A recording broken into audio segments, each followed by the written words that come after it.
shit up, right, Bill? You don't give nothing up? That's probably why you look that way at 59 years old, ladies and gentlemen. Rode hard, put away wet.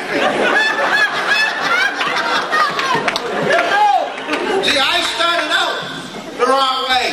I started out by having the fear of God put in me by the nuns. They would hit me every day.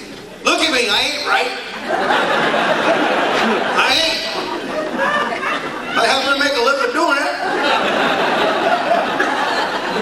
Thank God. But I ain't right.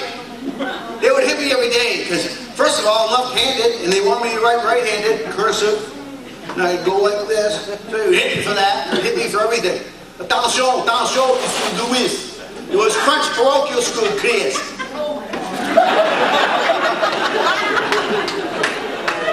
And we had one of those kind of priests in my parish, swear to God. Father Flacio.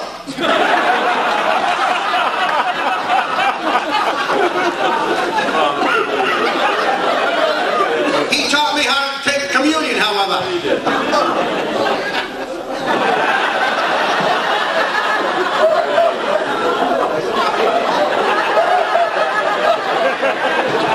So how did you learn about stuff? I'm young, dumb, full of just every morning. Wake up in the morning. Remember that, Bill? Waking up every morning with a built-in kickstand?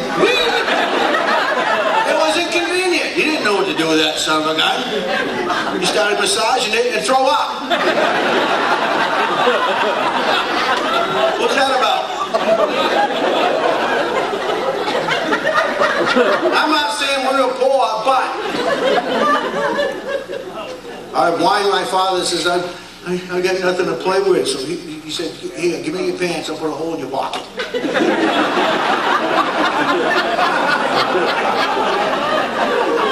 I am going too fast for some of you. I get wound up. I do. I get wound up talking about my religious upbringing. I do.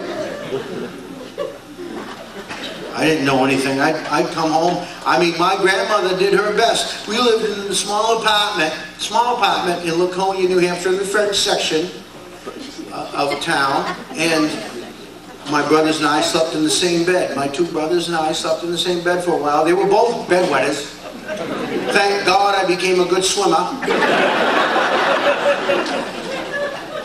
But every morning I go downstairs for breakfast. My grandmother was a baker for the local church.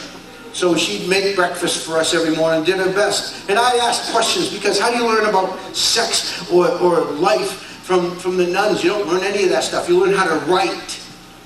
But I didn't know any of that stuff. I'd come in and says, I asked my grandmother one day, I says, Meme, what's that thing where two people sleep in the same room and in the same room and one's on top of another? She said, that's called sexual intercourse. Well, I came home the next day, I said, Meme, it's called bunk beds and my teacher wants to talk to you.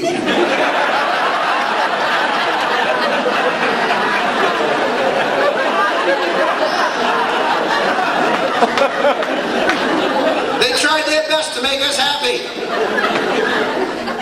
How twisted it was.